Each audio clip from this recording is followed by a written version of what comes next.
여러분 안녕하십니까. 누리PD입니다. 대통령이 이제 곧 석방될 것 같습니다. 석방이라기보다는요, 구속이 더 이상 안 되는 거죠. 이게 이제 물리적으로 이제 방법이 없는 것 같습니다. 법적으로 대통령을 지금 구속하고 있는 것 자체가 엄청난 저게 불법이에요. 전부 지금 여기 연루된 사람들은요, 대통령이 만일에 탄핵 이게 안 될 경우에 저거 전부 엄청난 벌을 받게 됩니다. 저게 사실상 내란에 해당됩니다. 내란에.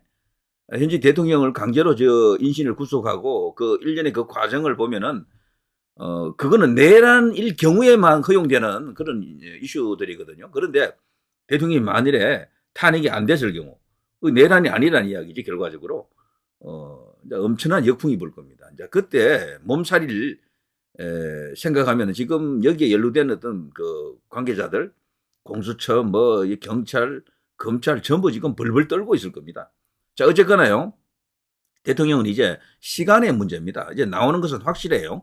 하루 이틀 안에 이제 나오는 것은 맞는데, 우리 언론도 벌써 이걸 다 이제 인정하고 있네요. 법은 공수처법, 검찰 수사 가능한지 규정을 안 해.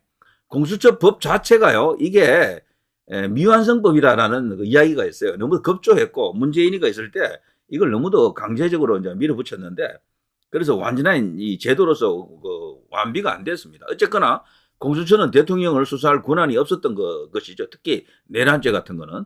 그래서 이번에 이 이슈에 있어서요, 제대로 법리로 판단하는 판사를 만나게 되면 박살난다라고 합니다.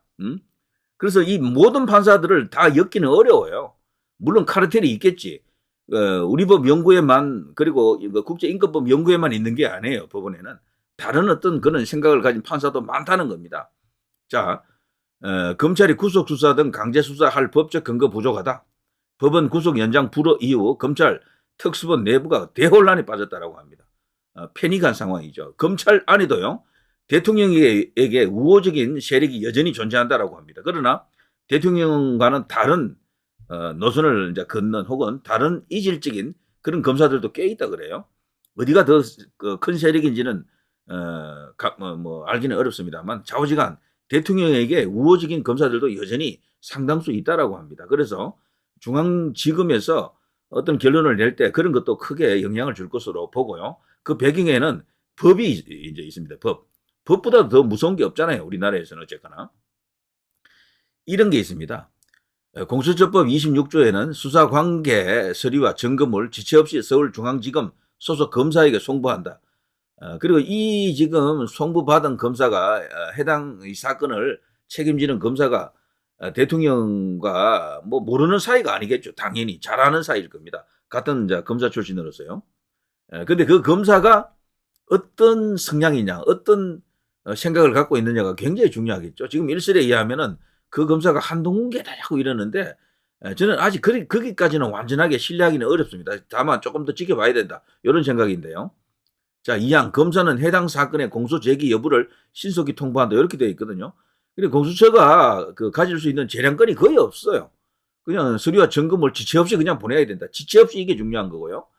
공소 제기 여부를 신속히 통보하고 그리고는 손을 터는 겁니다. 바이바이야. 그리고 공수처가 더 이상 할 게 없어요. 검찰에다가 모든 걸 넘기는 거죠. 자, 이런 상황 속에서 윤 대통령 구속 기간 내일이나 모레쯤 종료된다라고 하고요. 공수처법, 검찰 보안 수사 관련 명시적 규정이 없다. 중앙지법 구속기간 연장 불허 판단 근거가 된다. 그러니까 이렇게 되면요, 법을 아는 사람들은 올 게 왔다. 대통령이 이제 꼭 풀려난다라는 걸 의미합니다. 이렇게 되면요, 대통령을 가둬놓고 끝장을 내려고 했던 저들 탄핵 세력들은 이제 패닉한 상황이 오는 거죠. 한마디로 뒤집어지는 겁니다. 난리 난 상황이 왔고요. 모든 게 이제 수가 틀리고 이제 이게 원래 자신들이 생각했던 대로 안 풀린다. 흔히 하는 말로 스텝 꼬였다. 이제 이렇게 볼 수가 있겠죠. 자, 그리고요, 대통령이 이렇게 되면 이제 기소가 되겠죠. 자, 이 중앙지검에서 지체 없이 대통령을 아마 기소를 할 겁니다. 기소하게 되면 이게 이제 빙고, 대통령이 이제 좋은 환경으로 간다라고 볼 수가 있죠. 법조인 출신이 이제 최근에 인터넷 커뮤니티에서 주장한 내용을 보니까요, 이런 게 있더라고요. 만약 검사가 바로 기소를 하게 되면은 검사는 더 이상 수사를 이제 할 수가 없다라고 하네요. 왜냐하면 기소와 함께 절차의 주재권은 이 관할, 그러니까 이 컨트롤하는 권한은 바로 법원에 다 귀속된다 그래요. 법원에. 동시에 검사와 피고인 윤석열은 재판상 동등한 지위를 가진 당사자가 됩니다. 일방적으로 검찰이 대통령을 막 압박하듯이 수사하는 그런 것이 이제 없다라는 거죠. 이렇게 되면 이제 대통령으로서는 반격할 수 있는 여러 가지 조건을 확보하게 되는 겁니다. 절차상 동등한 지위를 갖는다라는 게 얼마나 중요합니까? 보통 피의자가 되면요, 그 힘든 이유 중에 한 개가 이 갑을 관계 때문에 그래요. 그 검찰이나 경찰이 갑이잖아요. 예, 근데 검찰 같은 경우는 기소권까지 갖고 있기 때문에 그냥 갑 중 갑이고, 근데 피의자는 그냥 완전히 그냥 꼼짝없이 당하는 그런 상황이 되겠죠. 자, 그것이 동등한 상황이 된다라는 겁니다. 상당히 이제 대통령에게 유리하다라고 이제 보여지고요. 그리고 결국 공수처의 수사 결과만을 갖고 재판을 이제 받게 되는데요. 이게 엉터리잖아요. 공수처가 대통령을 상대로 조사한 게 아무것도 없거든. 그들 혼자 거기 소설 써놓은 것밖에 없어요. 대통령이 왜냐하면 수사에 한 번도 응한 적이 없기 때문에 그래요. 그리고 한 번 그 갔을 때는 그냥 묵비권 말 안 함으로 그냥 일관했습니다. 자, 아무튼요, 대통령 측은 검사 제출 증거를 모두 그거 동의하지 않을 겁니다. 부동의한다 그러죠. 부동의하고 모든 조서 역시 부동의 내지 그 내용에 대해서 부인을 할 것은 뭐 불을 보듯 뻔해요. 나 그런 거 인정하지 못해 이런 식이죠. 그럼 검찰 쪽에서 당황하겠죠. 근데 진짜 황당한 것은 판사가 될 겁니다. 이게 뭐냐? 무슨 뭐 수사 결과가 뭐 이 모양이냐? 이게 증거가 돼? 노발대발하는 상황이 오겠죠. 자, 그렇게 되면요, 이 처음부터 다시 제로 베이스부터 다시 시작하게 됩니다. 그 법원에서 직접 이제 따져봐야 돼요. 하나, 둘, 처음부터 증거 조사를 하게 되는 겁니다. 흔치 않은 일이지만 이제 이렇게 할 수가 있는 겁니다. 법원에서 직접 나서서 판사가 주동이 되어가지고 증거 조사를 처음부터 다시 위법한 내용은 없는지 이제 이런 것을 밝히게 되는 거죠. 그러면은 저쪽 검찰 혹은 공수처가 난리가 나는 거죠. 완전히 이게 뒤집어지는 겁니다. 입장이 바뀌는 거예요. 이제 이런 상황이 오게 되면은 엄청난 숫자의 증인 신청이 나타날 것이고요. 수없이 많은 증인이 오겠죠. 그러면 재판이 엄청나게 길어질 가능성도 있죠. 재판은 상당 기간 계속될 것이고요. 대통령은 헌법재판소법 그 제51조에 의해 가지고요, 탄핵소추 심리의 중단을 청구할 수가 있다고 합니다. 현재는 법리상 이를 무시하기는 쉽지 않을 것이라고 하는데요. 근데 왜냐하면 그 지금 수사 전체가 엉터리고 카드라 혹은 불법한 내용들로 가득한 그런 수사 기록이라면은 충분히 대통령 입장에서는 지금 헌법재판소에서 진행하고 있는 탄핵 그 관련 재판을 멈춰달라고 요구할 수 있는 충분한 권리가 있다라는 이야기죠. 이거 빙고 아닙니까? 정말 대박 아닙니까? 현재 그 헌법재판소의 태도를 보면은 이게 사실 통할까라는 그런 의구심이 없잖아 있지만, 지금부터 중요한 것은요, 분위기를 어떻게 만들어가느냐가 가장 중요해요. 그러니까 여론 지지율을 계속해서 더 끌어올려야 되고요. 대통령 지지율이 지금 올라가고 있는데 꺾이는 지지율이 만일에 나온다? 갑자기 지지율이 떨어진다? 이러면 난리가 나요. 무조건 지지율을 60%까지는 못 가더라도 50%대 수준에서 계속해서 이렇게 유지될 수 있는 그런 조건을 만들어야 됩니다. 최근에 여론조사 하나 보니까 국민의힘 지지율이 쭉 올라가다가 약간 꺾인 게 있더라고요. 민주당 지지율이 내려가다가 조금 올라오는 거. 그 한계가 어디 있었는데, 그게 일반적 현상이 아니기를 이제 바라봐야 되겠죠. 자, 아무튼요, 이 사이에 시간을 조금만 끌게 된다 그러면은 대통령이 이제 상황에 주도권을 쥐게 됩니다. 뭔가 하면은 이재명이 이제 확정 판결 나올 수가 있어요. 지금 우리 이제 대법원 입장도요, 이재명에게 마냥 끌려가지 않겠다. 무슨 특혜라도 뭐 계속해서 제공하는 것처럼 그렇게 지금 비춰지고 있잖아요. 국민적 의혹을 지금 싸고 있기 때문에 대법원에서도 이재명이가 만일에 고의적으로 재판을 지연하는 어떤 그런 행동을 한다 그러면요, 이재명이 오든 안 오든 있든 없든 상관없이 그냥 속전속결로 나간다라고 벌써 엄중한 그런 선언을 하고 있습니다. 그래서 이재명 쪽에서도 지금 패닉 난리 났다 이 상황이죠. 그렇게 되면 그 사이에 충분히 2심 선고 나올 거고, 그리고 뭐 633의 그 원리를 그대로 이제 적용한다 그러니까 머지않아 이재명은 최종심 선고까지 빨리 받아볼 수가 있습니다. 여름이 오기 전에 그게 끝날 수가 있어요. 때문에 이재명은 조만간 우리 앞에서 사라질 가능성이 커요. 그걸 충분히 예상할 수가 있는 거죠. 시간만 좀 끌게 되면은 윤 대통령이 상황을 완전히 이제 장악할 수 있다, 주도할 수 있다, 이런 이야기죠. 근데 이재명이가 만일에 확정 판결을 받게 되면요, 유죄가 아마 거의 확실할 겁니다. 너무도 명백하고요. 그리고 그거 말고도 엄청나게 많은 또 사법 리스크를 갖고 있잖아요. 뭐가 걸려도 걸린다라는 거죠. 거기다가 요즘 최근에 또 가장 무서워한다라는 대북 송금권이 딱 걸려 있습니다. 이거는 미국 트럼프 대통령이 바로 직접 개입할 수 있는 대사건이죠. 그래서 이재명 입장에서는 빨리 똥줄 타는 거야. 빨리 대통령 되어야 된다 이거예요. 근데 아차차 지금 모든 게 불법한 상황으로 너무 몰아붙이다 보니까요. 법원에서 탁 걸릴 수가 있는 겁니다. 그래서 앞으로 전개되는 상황은요. 지금까지는 1라운드 경기였다면 2라운드 후반전이에요. 지금까지는 전반전이었고 이제부터는 후반전인데 대통령이 대반격할 수 있는 그런 상황이 펼쳐지고 있다. 저는 그렇게 봅니다. 후반전에 충분히 역전할 수가 있어요. 집권 남용이라고 하는 것은 본래요. 내란에 흡수되어 가지고 내란이 워낙 큰 죄잖아요. 집권 남용은 사실 아무것도 아니거든.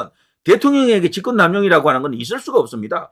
박근혜 대통령 때도 집권 남용을 걸어서 엄청나게 많은 수사를 했는데 그거 엉터리예요. 대통령에게 어떻게 집권 남용이 가능합니까? 통치권을 갖고 있는데 말이 안 되고요. 자, 아무튼 내란은 덩어리가 어마어마하게 크다 그러면 집권 남용은 정말 새끼손가락 한 마디 정도야. 그러니까 그거하고 이렇게 비교해 보면 당연히 이 집권 남용은 내란죄 안으로 들어와야 되는 거죠. 흡수되는 것이죠. 그래서 독립적으로 판단하는 것은 의문이 있는 겁니다. 충분히 잘못됐다라고 주장할 수가 있어요. 그래서 만약 검사가 이것을 독립적으로 판단한다 치더라도요. 그런 무리수를 범한다 하더라도 집권 남용만으로는 대통령을 형사소추할 수 없잖아요. 내란과 외환 외에는 형사소추를 못한단 말이죠. 현직 대통령에게는. 그래서 결과적으로 법적 다툼에서는 대통령이 유리할 수밖에 없다. 무위에 설 수 있다. 이런 이야기죠. 이게 헌법 84조에 따른 것입니다. 이를 따로 떼어내서 기소하지를 못한다라는 겁니다. 그래서 검찰이 지금 자체 모순, 공수처가 지금 던져주고 가긴 갔는데 이걸 갖고 어떻게 해볼 수가 없는 상황에 빠질 수가 있습니다. 그래서 그 내부에서 엄청난 어떤 논란이 있을 겁니다. 그러면서 대통령을 지키자. 이 세력이 중앙지검에서 지배적인 힘으로 이렇게 나타날 수가 있겠죠. 그럴 경우에는 가장 좋은 시나리오는 기소를 아예 안 하는 것까지도 생각해 볼 수가 있습니다. 대통령 기소. 물론 기소한다고 봅니다. 보는데 또 어떤 법 전문가는 그러더라고요. 이게 너무도 지금 불법이 지금 막 뭉쳐져 있어가지고 중앙지검에서 그걸 핸들링 하다가 나중에는 지레 포기하고 기소를 안 할 수도 있다. 그럴 때는 대통령은 완전히 그냥 게임 오버가 되는 거죠. 그것도 충분히 가능하다. 중앙지검 안에는 여전히 대통령 라인이 강하게 살아있다. 이런 주장을 하는 사람들. 제 영상 보고요. 과거에 얼마 전에 이메일로 제보하신 분도 있습니다. 그분도 무슨 전문가인데 대통령이 지금 중앙지검으로 만일에 이게 수사 기록물이 이첩되게 되면은 중앙지검에서 대통령을 지키는 그룹들이 움직일 것이다. 걱정하지 마십시오. 아마 기소 안 할 겁니다. 이렇게 그분이 이제 그렇게 주장을 하던데 저도 그걸 희망합니다. 그렇게 되길 바라고요. 그게 최고 좋은 상황이 되겠죠. 자, 아무튼 검사들이 어떤 과정을 거쳐서 어떤 결론을 내릴지 이게 초미의 관심사인데요. 제일 좋은 건 기소 안 하는 것. 또 두 번째는 기소하더라도요. 지금 이 모든 수사 관련 것들이 엉터리이기 때문에 판사가 주도하는 새로운 어떤 수사 기록 확인이 있습니다. 그 과정에서 충분한 이슈화를 통해서 시간을 끌 수가 있고요. 그걸 이게 무리한 수사였다라는 것이 나타나면은 대통령 입장에서는 헌법재판소에다가 재판 중지를 요청할 수 있다. 여러 가지 좋은 조건이 지금 거론되고 있습니다. 그야말로 시간은 윤석열 대통령의 편이다. 근데 단지 앞으로 한두 달 잘 끌어야 됩니다. 특히나 4월 18일 헌법재판소 재판관 2명이 지금 퇴진하잖아요. 임기가 만료가 되는데 그때까지는 자화지금 끌 수만 있다면 이건 완벽하게 100% 대통령이 이기는 게임이다. 돌아온다. 직무 복귀한다. 직무 복귀 후에 대한민국을 리셋, 새로 정상화시키는 그야말로 그때 진정한 의미의 계엄령 비슷한 것을 할 수가 있겠죠. 그리고 부정선거에 대해서도 긴급 수사권 같은 걸 요구할 수도 있습니다. 그 긴급 수사 명령을 발동시켜가지고 정말 거대한 어떤 팀 프로젝트를 이렇게 띄우고 부정선거를 진짜 본격적으로 수사하는 그런 걸 우리가 볼 수도 있겠죠. 자, 누리 PD 김준희였습니다.